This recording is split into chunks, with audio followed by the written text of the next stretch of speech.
Ainsi, tu pourras constater que les enseignements qui t'ont été donnés de vive voix, vous voyez comment, Alfred Kuhn, je crois, il veut traduire ce mot. Les enseignements qui t'ont été donnés de vive voix sont vrais et entièrement dignes de confiance.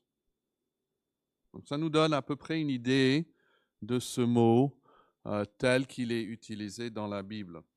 Il semble donc que, pour regarder encore le verset 4 là devant vous, que ce que Luc veut faire, il veut bâtir sur ce que Théophile a déjà reçu, en lui donnant maintenant par écrit, d'une manière suivie, un exposé de la Bible. Et en fait, si vous regardez le verset, il y a clairement une distinction de forme, okay? Pas de fond, parce qu'il va dire en fait, c'est pour confirmer que ce que tu as déjà reçu est vrai. Donc le fond va être la même chose, mais une distinction de forme entre l'enseignement que cet homme a reçu oralement et l'enseignement que Luc maintenant va mettre par écrit. Vous voyez ça, la différence, hein? Il veut exposer maintenant par écrit les choses dont tu as été catéchisé, dont tu as été instruit oralement. Et dans les toutes premières années de l'Église, toute l'instruction se faisait à l'oral. Avant que Paul écrit des lettres, en fait, nous avons des épîtres de Paul qui sont antérieures même aux évangiles. Donc, par exemple, quand Paul écrit aux Corinthiens, je vous ai enseigné, comme je l'avais aussi reçu, que la nuit où il fut livré et prit du pain, les Corinthiens reçoivent cette lettre avant qu'ils n'aient reçu l'évangile de Matthieu ou l'évangile de Marc ou l'évangile de Luc, surtout l'évangile de Jean qui a été écrit même après la mort de Paul lui-même. Donc, l'instruction, quand Jésus dit « Allez, faites de toutes les nations des disciples et enseignez-leur à observer », tout ça se faisait dans un premier temps oralement. On faisait résonner aux oreilles à cette instruction. Donc, Luc ici fait référence à deux formes d'instruction. Est-ce que c'est clair, hein? Une forme écrite, mais il reconnaît que Théophile avait déjà reçu une forme orale de l'instruction chrétienne. L'une, en fait, vient compléter l'autre. L'évangile de Luc vient compléter l'autre. Donc, voici donc ce qu'on pourrait donner comme définition de catéchisé. Vous l'avez là, juste en dessous du numéro 1. Un enseignement systématique et oral. Okay? On a déjà vu la partie orale, mais notez maintenant Romains 2, 17 et 18 pour voir plus ce côté systématique. En fait, non, je reviendrai sur la partie systématique. Je voulais juste vous montrer où se trouve ce mot catéchisé dans la Bible. Quelqu'un veut lire ces versets, Romains 2, 17 et 18 ? Soit dans vos Bibles, soit sur l'écran.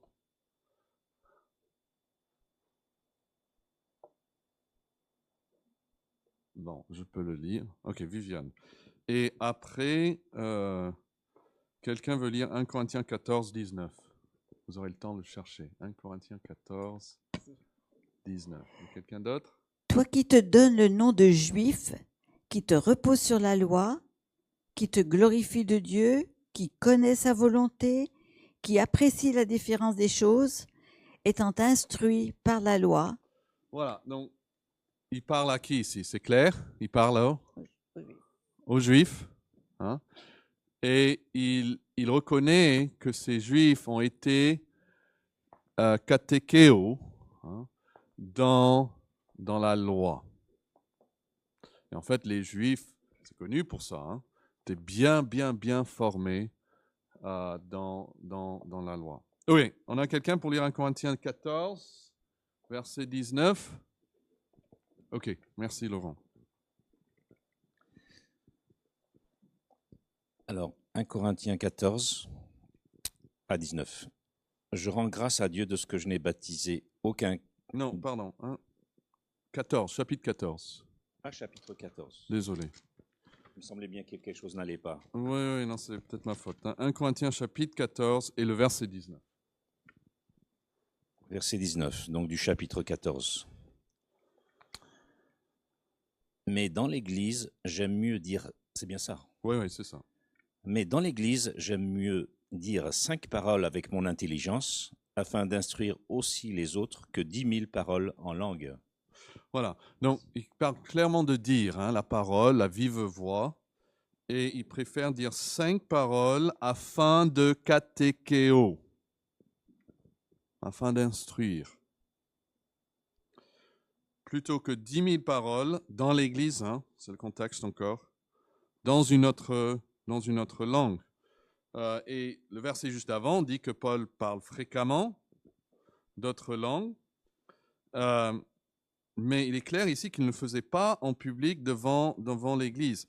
Il semble établir ici une distinction entre ce qui se passe devant les assemblées de croyants et ce qui se déroule devant les Juifs non convertis, parce que si vous regardez un peu plus tard dans les versets 21 et 22, Paul explique en fait que les langues étrangères sont, et je cite, un signe non pour les croyants, mais pour les non-croyants. Et en citant l'Ancien Testament, il montre que c'est spécifiquement pour les Juifs non-croyants. Que Dieu maintenant, il parle, si vous voulez, dans d'autres langues. Ce n'est pas que pour eux. Et donc, il semble que souvent, devant les Juifs non-croyants, il parlait dans d'autres langues. Mais dans l'Église, il a à cœur de faire quoi? Il dit plutôt dans le chapitre que tout se fasse pour l'édification. Et quand il veut parler pour catéchiser, pour instruire. C'est ça le but de ces prises de parole. Pour les croyants surtout, comme il dit. Il faut instruire les croyants. Et puis, une dernière occurrence.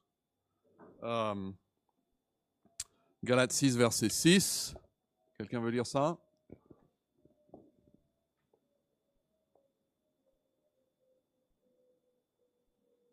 Bon, celle-là, je vais lire. Celui à qui l'on enseigne, et c'est encore ce verbe katékéo, la parole vivante dit que celui qui reçoit instruction dans la foi chrétienne, qu'il fasse part de tous ses biens à celui qui l'enseigne. Donc il y avait des enseignants, il y avait ceux qui recevaient cet enseignement. Donc, tout ce que je veux souligner ici, c'est que ce n'est pas simplement lire la parole. On est d'accord? Il faut faire plus que lire la parole. Ça, il faut le faire. Apocalypse 1 dit « Béni, heureux celui qui lit et ceux qui écoutent ». Il faut lire la parole, même à l'assemblée. Mais ça, c'est plus. Ça, c'est différent que lire la parole. On peut même le distinguer de la prédication.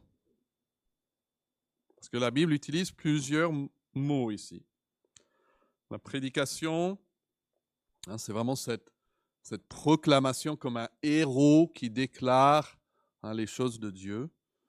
Là, c'est une instruction verbale. Et en fait, en Éphésiens chapitre 4, je ne l'ai pas devant moi, donc il dit que Dieu a donné aussi à l'Église, et il y a une liste, D, mais le dernier, il y a un seul D, il met deux mots. Et c'est quoi? Pasteur, enseignant. Il semble qu'il y a donc l'importance de l'enseignement dans l'Église. OK? Donc, c'est pas plus complexe ou compliqué que ça. Et comme je dirai plus tard, on n'a pas besoin d'utiliser même le mot. Mais il doit avoir un enseignement systématique, un enseignement oral. Voilà. Maintenant, en disant systématique, je m'avance un peu trop, parce que c'est ce que je veux regarder depuis la Bible maintenant. Qu'est-ce qu'on doit catéchiser? Qu'est-ce qu'on doit enseigner aux croyants? Et ici, je vous invite à trouver Acte 18, parce que nous allons voir une autre occurrence de ce même mot. Hein? Et la première occurrence dans la Bible, c'est en Luc. La deuxième occurrence de ce mot se trouve en Actes. Et Actes, c'est aussi écrit par Luc. Hein? Donc on peut imaginer que, puisque c'est le même auteur, c'est le même Saint-Esprit aussi, qu'il a à peu près la même chose en tête quand il dit ceci. Mais, et gardons aussi à l'esprit qu'il part toujours à qui? Actes s'écrit à qui en premier? Ouais, il part toujours à Théophile, à qui il avait dit que lui, il avait été instruit ou catéchisé, et maintenant, il lui parle de quelqu'un d'autre. Il semble que Théophile, maintenant, va comprendre, puisqu'il a dit ça de lui-même, il va comprendre que quand il applique à quelqu'un d'autre, Théophile va comprendre que c'est probablement similaire à ce que lui-même a reçu. Donc, il dit, acte 18, quelqu'un veut lire 24 à 26? Oui, Léon, merci.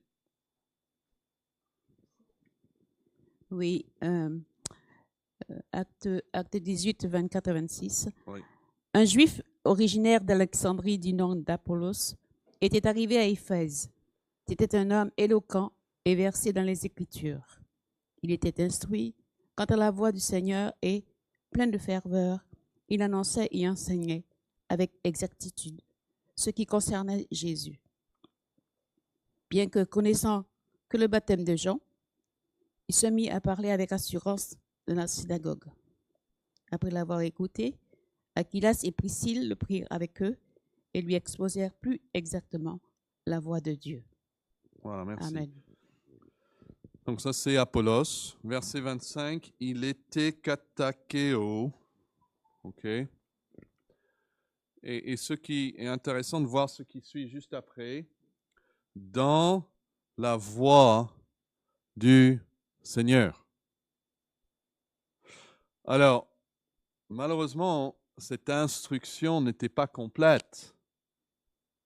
Et c'est pour ça que Aquilas et Priscille, verset 26, ils vont lui quoi?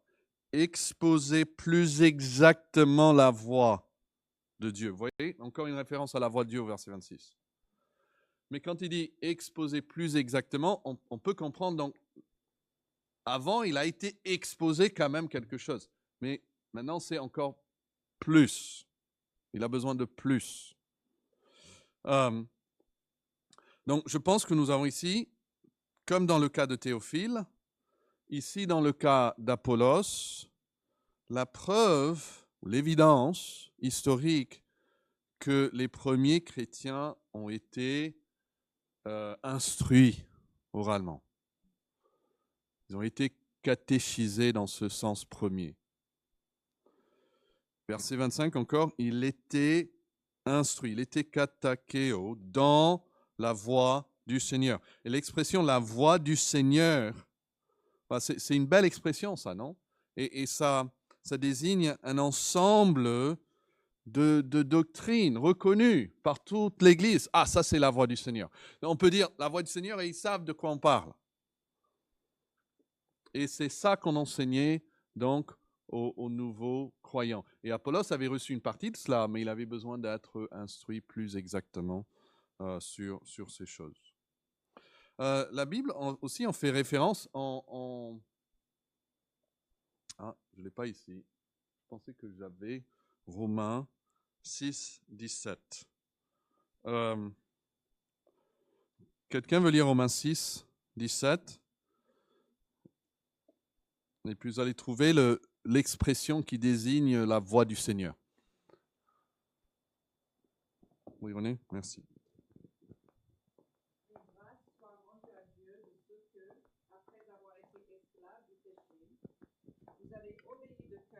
la règle de doctrine dans laquelle vous avez été instruit. Ok. Donc, c'est quoi ici l'équivalent de la voix du Seigneur dans ce verset? Voilà, exactement. Vous avez vu la règle de doctrine. Tout le monde voit ça? Pas Luc. Romains 6, 17. Il dit, vous avez obéi de cœur à la règle de doctrine. Alors, waouh! Pour certains, il y a plusieurs choses qui ne vont pas là.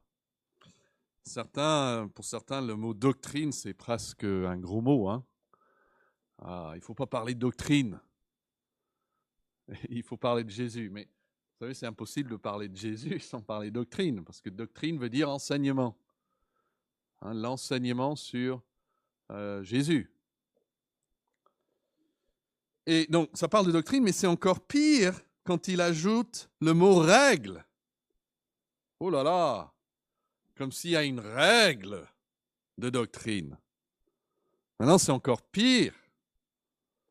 On doit avoir la liberté de croire ce qu'on veut, de piocher ici, j'aime ça, mais pas ça. Et des gens font ça très facilement. Hein. Il n'y a pas très longtemps, ça fait un mois peut-être, non peut-être 2 mois. Quelqu'un chez nous même, à table avec nous, et il dit comme ça, très, très à l'aise, mais vous savez, pour moi,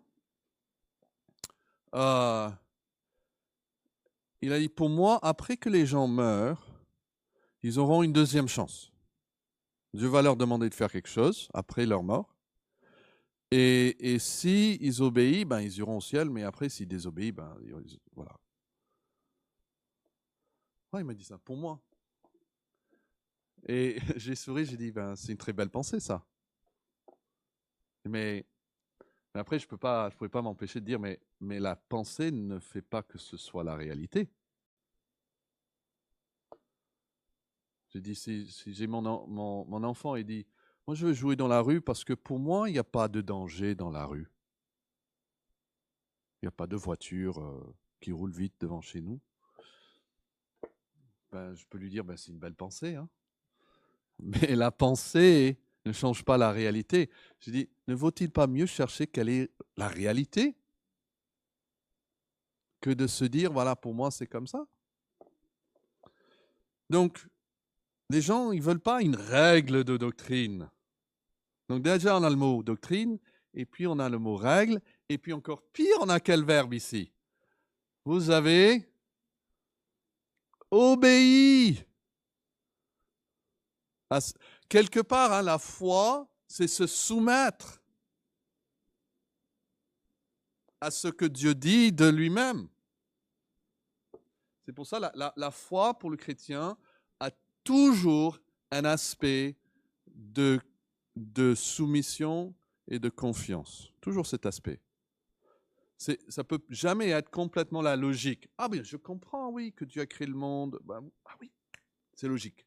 Donc je crois. Non, il y aura toujours des choses qui... Bon, notre cerveau est tellement petit, hein, Dieu est tellement vaste, ça c'est une des raisons. Mais même, on doit s'humilier même pour croire. Et donc eux, ils avaient obéi à la règle de doctrine. Mais c'est comme ça qu'ils avaient été instruits. Hein. Notez ça. Vous avez obéi de cœur à la règle de doctrine dans laquelle, quoi? Vous avez été instruits. Et ce n'est pas le verbe katakeo ici, mais c'est un synonyme. Hein. Et en fait, ces chrétiens à Rome avaient été instruits dans une certaine règle de doctrine. Darby dit forme de doctrine. C'est-à-dire la doctrine, elle prend une certaine forme. Hein, elle crée une certaine règle qu'on peut identifier et mesurer d'autres choses après par cette règle. Donc, que devons-nous enseigner selon Acte 18? C'est la voix du Seigneur. OK? Selon Romains 6, que devons-nous enseigner? C'est la règle de doctrine, Vous êtes avec moi là? Vous êtes réveillés? Donc, nous pouvons donner cette définition au mot catéchiser. C'est un enseignement, un enseignement oral, mais aussi systématique. Je vais le mettre là, ouais. Un enseignement oral et systématique des fondements de la foi, de la règle de doctrine, de la forme de doctrine. Un enseignement systématique et oral des fondements de la foi. OK? Est-ce que vous pouvez réfléchir avec moi à la différence, par exemple, de cela, systématique de la foi, et de dire, alors, nous allons faire une étude aujourd'hui de Genèse chapitre 3. Et on fait une étude de Genèse chapitre 3. Et puis, une semaine plus tard, nous allons faire une étude, on va faire une prédication sur Romains 3, 23. Alors, ces choses sont bonnes, hein? Attention, hein? Dis pas que... Non, il faut ces choses, ça c'est la prédication. Mais vous voyez que ça c'est quand même quelque chose de plus. Que dire, ok, maintenant on parle d'Éphésiens, puis on parle de Nombre, et puis on va parler d'Apocalypse. Et voilà, on touche un peu à toutes les différentes parties de la Bible. C'est différent que d'instruire dans la voie du Seigneur, la règle de la doctrine de Dieu. Parce que la doctrine biblique prend une certaine forme ou règle. Et il faut qu'on identifie cette forme et qu'on l'enseigne. Alors, pour appuyer cette vérité,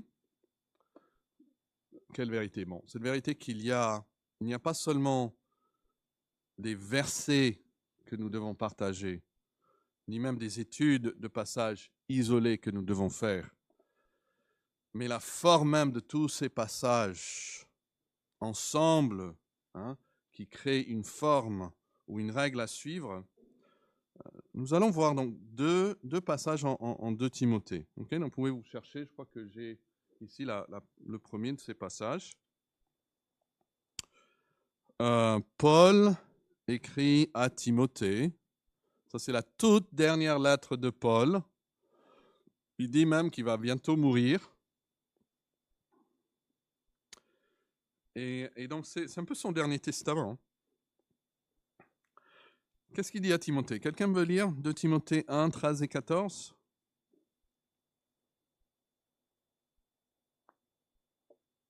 « 2 Timothée 1, 13 et 14. » Oui, merci. J'apprécie les volontaires. Alors, deuxième épître de Timothée 1, 13 à 14. C'est bien ça? C'est ça, oui. D'accord. Retiens dans la foi et dans l'amour qui est en Jésus-Christ le modèle des saines paroles que tu as reçues de moi. Garde le bon dépôt par le Saint-Esprit qui habite en nous. Voilà. On voit Jésus-Christ ici, on voit le Saint-Esprit. Mais il lui dit de retenir le modèle de saines paroles. Et puis, il parle de cela au verset 14 comme un bon quoi? Un dépôt. Un dépôt a été confié à Timothée.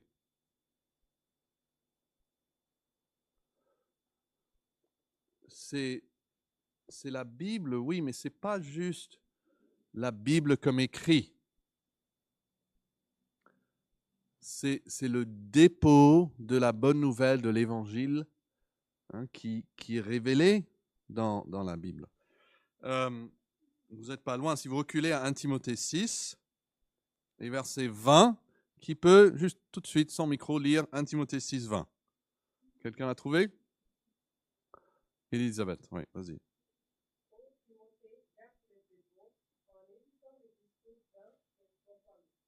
Les disputes de la fausse science.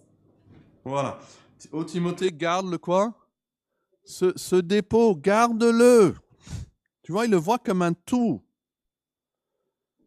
Et pour cela, évite les discours vains et profanes. Donc, ici, en 2 Timothée 1, il dit garde le bon dépôt. Et puis, regardez 2 Timothée 2, versets 1 et 2. Quelqu'un veut lire ces 2 versets, 2 Timothée 2, 1 et 2? Oui, derrière. Merci, Jocelyn.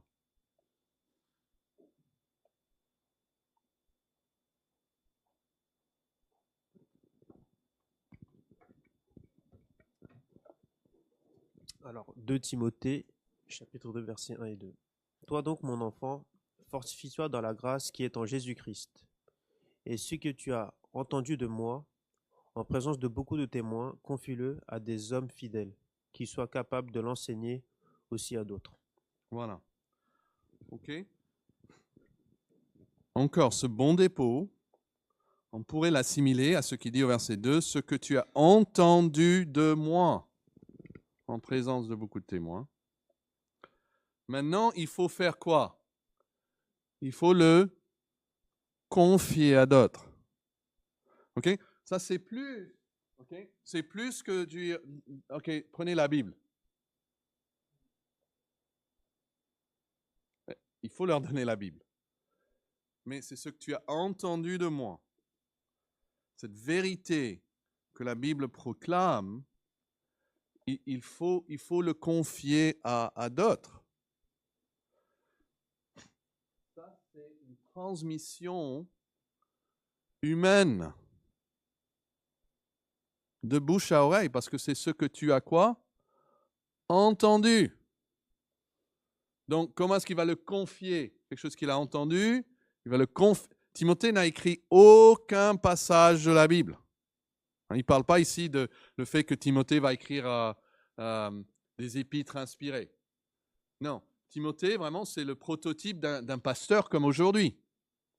Et il reçoit quelque chose, et sans jamais pouvoir parler sous l'inspiration du Saint-Esprit, même en faisant des erreurs, comme tout pasteur, toute personne, il va se tromper parfois. Même avec tout cela, on le comprend, on l'accepte, pour Timothée comme pour tout autre, il doit le confier à d'autres.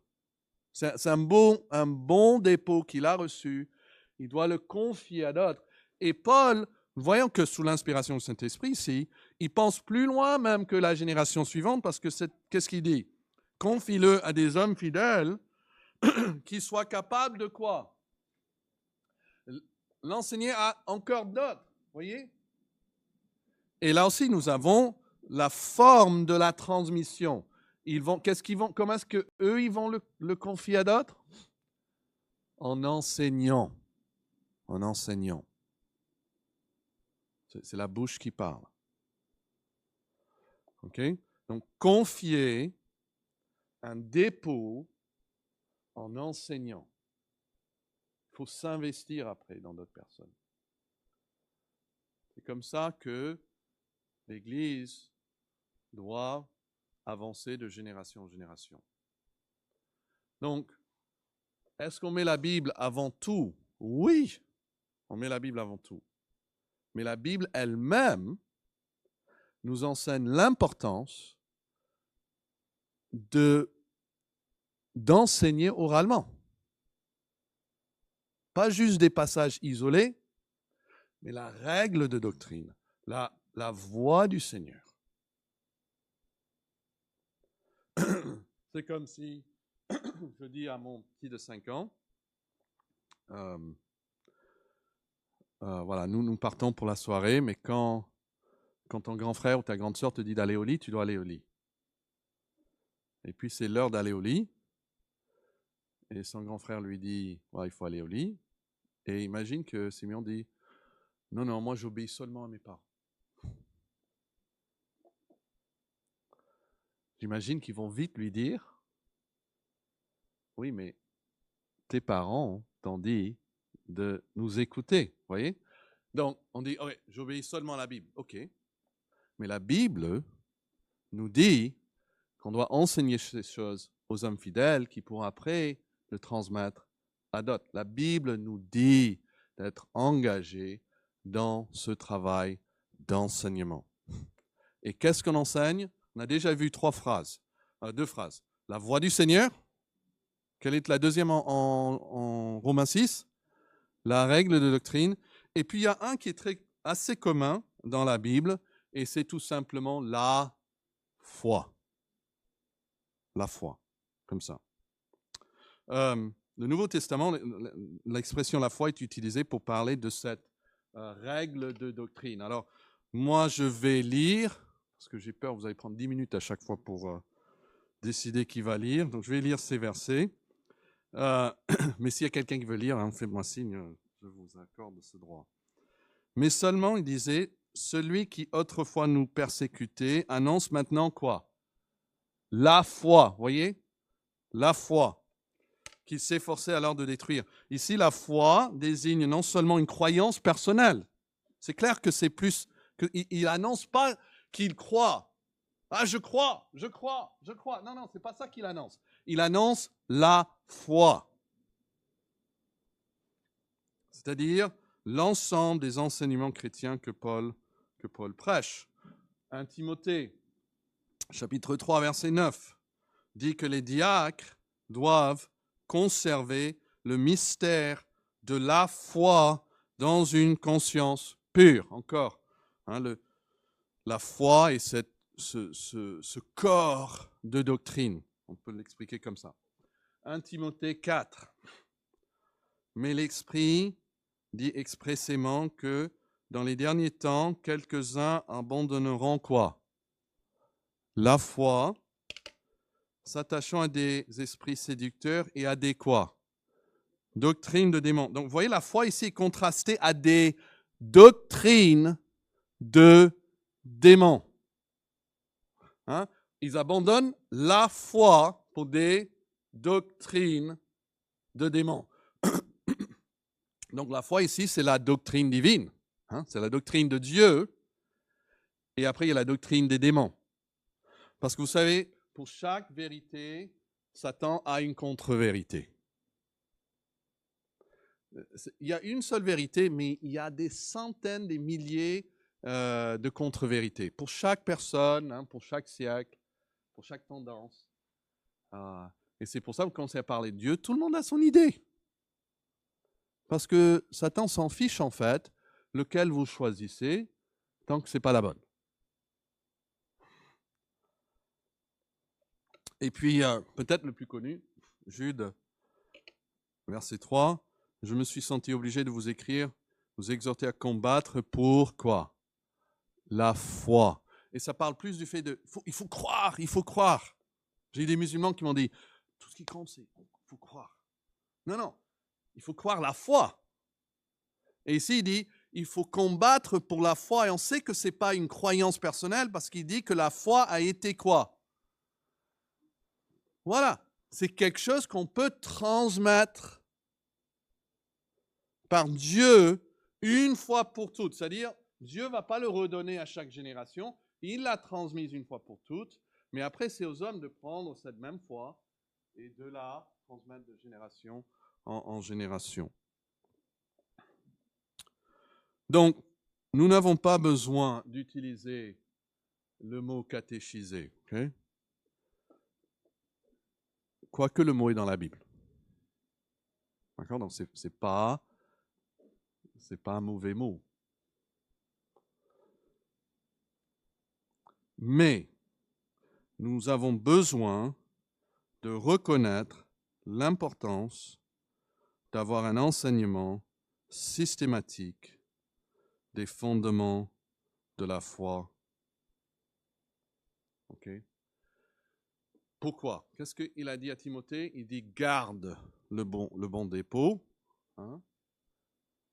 Ça c'est protégé. Il faut la protéger. Et après il dit quoi? Enseigne-le. Il faut aussi la propager. C'est pourquoi cette règle de doctrine? Pourquoi l'enseigner? Pour la protéger et pour la propager. Voilà. Et puis, nous allons voir la semaine prochaine comment catéchiser. Est-ce qu'il y a des indices pour ça aussi dans la